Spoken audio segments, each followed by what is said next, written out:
Hello dear friends, welcome to speak English with Priyanka Pal. তো friends, সবাই কেমন আছো? আশা করি অনেক ভালো আছো। যারা নতুন ইংরেজি শিখতে শুরু করেছো অথবা যারা বিগিনার্স, যারা ইংরেজিতে একদম কাঁচা ও নার্ভাস, তাদের জন্য আজকের এই ভিডিওটি অত্যন্ত জরুরি। তাই আজকের এই লেসনটি প্রথম থেকে শেষ পর্যন্ত প্রতিটি শব্দ ও বাক্য ভালো করে শুনবে এবং প্র্যাকটিস করবে। দেখবে তোমাদের সারা জীবনই কাজে লাগবে। আজকের এই অধ্যায়ে স্পোকেন ইংলিশের জন্য 50টি গুরুত্বপূর্ণ ছোট ছোট বাক্য ভিডিওতে আলোচনা করেছি। Let's started the video. দয়া করে টাকা গুনুন। Please count the money. এখানে প্লিজ মানে দয়া করে, কাউন্ট মানে গুনুন, দ্য মানি মানে টাকা। প্লিজ কাউন্ট দ্য মানি অর্থাৎ দয়া করে টাকা গুনুন। আমি তার দ্বারা প্রতারিত হয়েছি। I got duped by him. এখানে আই মানে আমি, গট মানে হয়েছি, ডিউপড মানে প্রতারিত, বাই হিম মানে তার দ্বারা। আই গট ডিউপড বাই হিম অর্থাৎ আমি তার দ্বারা প্রতারিত হয়েছি। এই যথেষ্ট। This is enough. দিস মানে এই, এনাফ মানে যথেষ্ট। দিস ইজ এনাফ অর্থাৎ এই যথেষ্ট। কোনো অসুবিধা নেই। No trouble at all.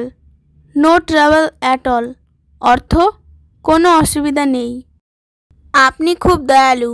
So kind of you. এখানে সো কাইন্ড মানে খুব দয়ালু, অফ ইউ মানে আপনি। সো কাইন্ড অফ ইউ অর্থাৎ আপনি খুব দয়ালু। আমি কিভাবে আপনাকে সাহায্য করতে পারি? How can I help you. এখানে হাউ মানে কিভাবে, ক্যান মানে পারি, আই মানে আমি, হেল্প মানে সাহায্য করতে, ইউ মানে আপনাকে। How can I help you অর্থাৎ আমি কিভাবে আপনাকে সাহায্য করতে পারি। তুমি কি ইংরেজি পড়ো? Do you read English. এখানে ডু ইউ মানে তুমি কি, রিড মানে পড়ো, ইংলিশ মানে ইংরেজি। ডু ইউ রিড ইংলিশ অর্থাৎ তুমি কি ইংরেজি পড়ো। লতা কি তোমার বাড়িতে আসে? Does Lata come to your house. এখানে ডাজ লতা কাম মানে লতা কি আসে, টু ইয়োর হাউস মানে তোমার বাড়িতে। Does Lata come to your house অর্থাৎ লতা কি তোমার বাড়িতে আসে। অন্য বন্ধুরা কি তোমার কাছে আসে? Do other friends come to you. এখানে ডু আদার ফ্রেন্ডস মানে অন্য বন্ধুরা কি, কাম মানে আসে, ইউ মানে তোমার কাছে। Do other friends come to you অর্থাৎ অন্য বন্ধুরা কি তোমার কাছে আসে। তুমি কি এখনও আগ্রহী? Are you still interested. এখানে আর ইউ মানে তুমি কি, স্টিল মানে এখনও, ইন্টারেস্টেড মানে আগ্রহী। আর ইউ স্টিল ইন্টারেস্টেড অর্থাৎ তুমি কি এখনও আগ্রহী। হ্যাঁ, সে মাঝে মাঝে আসে। Yes she comes sometimes. এখানে ইয়েস মানে হ্যাঁ, সি মানে সে, কামস মানে আসে, সামটাইমস মানে মাঝে মাঝে।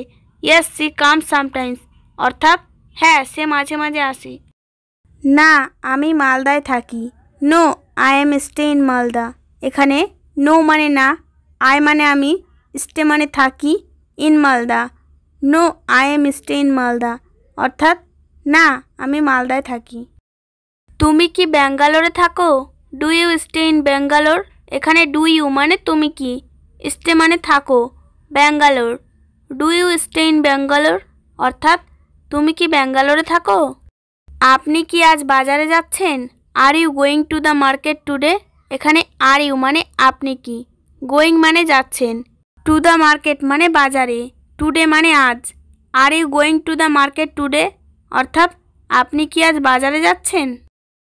আমার বাবা একজন ব্যবসায়ী। My father is a businessman. এখানে মাই ফাদার মানে আমার বাবা, এ বিজনেসম্যান মানে একজন ব্যবসায়ী। My father is a businessman অর্থাৎ আমার বাবা একজন ব্যবসায়ী। তুমি কি রাধাকে চিঠি লিখেছ? Have you written any letter to Radha. এখানে হ্যাভ ইউ মানে তুমি কি, রিটেন মানে লিখেছ, এনি লেটার মানে চিঠি, টু রাধা মানে রাধাকে। Have you written any letter to Radha অর্থাৎ তুমি কি রাধাকে চিঠি লিখেছ? হ্যাঁ, আমি তাকে চিঠি লিখেছি। Yes I have written letter to her. এখানে ইয়েস মানে হ্যাঁ, আই মানে আমি, রিটেন মানে লিখেছি, লেটার মানে চিঠি, টু হার মানে তাকে। Yes I have written letter to her অর্থাৎ হ্যাঁ, আমি তাকে চিঠি লিখেছি। রাধা কি তোমার চিঠির উত্তর দিয়েছে? Has Radha replied to your letter. এখানে হ্যাজ রাধা মানে রাধা কি, রিপ্লাইড মানে উত্তর দিয়েছে, টু ইয়োর লেটার মানে তোমার চিঠির। Has Radha replied to your letter? অর্থাৎ রাধা কি তোমার চিঠির উত্তর দিয়েছে? আমি একটি ছবি দেখতে চাই। I want to see a picture. এখানে আই মানে আমি, ওয়ান্ট মানে চাই, সি মানে দেখতে, এ পিকচার মানে একটি ছবি। I want to see a picture অর্থাৎ আমি একটি ছবি দেখতে চাই। ভিডিওটি শেষ পর্যন্ত দেখার জন্য সবাইকে অসংখ্য ধন্যবাদ। ভিডিওটি ভালো লাগলে অবশ্যই লাইক, কমেন্ট, শেয়ার ও সাবস্ক্রাইব করো। এরকম আরও ভিডিও পেতে বেল বাটনে ক্লিক করে রাখো এবং যারা অলরেডি সাবস্ক্রাইব করে রেখেছো তাদের অসংখ্য ধন্যবাদ। Thanks for watching.